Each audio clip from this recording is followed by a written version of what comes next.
د ډونالډ ټرمپ هغه وینا چې وایي بیرته افغانستان ته راځي او په باګرام اډه باندې بیرته خپله قبضه کوي، خپل امریکایي ځواکونه افغانستان ته واپس راولي.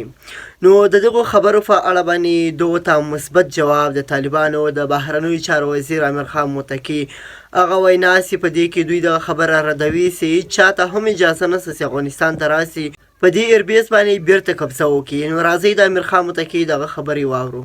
کونو سره د موجودیت تعامل کولای، هغوی منلای، بیا د شل کال قربانۍ د پلکونو شهیدان د څه دپاره که چېرته افغانانو د کوم نظامي ځواک حضور په افغانستان کې منلی نو د پخواني شوروي اتحاد به یې منلی وای، دا دومره هجرتونه او کړاوونه به یې نه ګالل.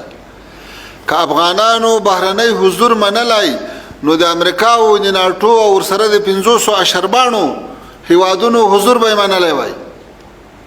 د افغانستان اسلامي امارت او د افغانستان ټول ولس د افغانستان په یوه انچ ځکه باندې هم بهرنی نظامي حضور نه مني.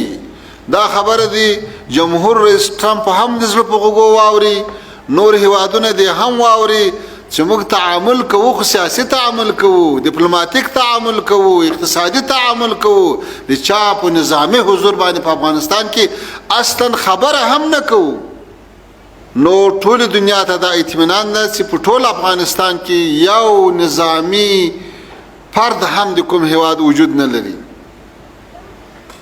او تعجب کوو چې په اوسنیو پرمختللو وسایلو کې په اوسنۍ دنیا کې څنګه دومره لوی خبرې په داسې شکل باندې کېږي چې معلومات ورته ډېر کم وي.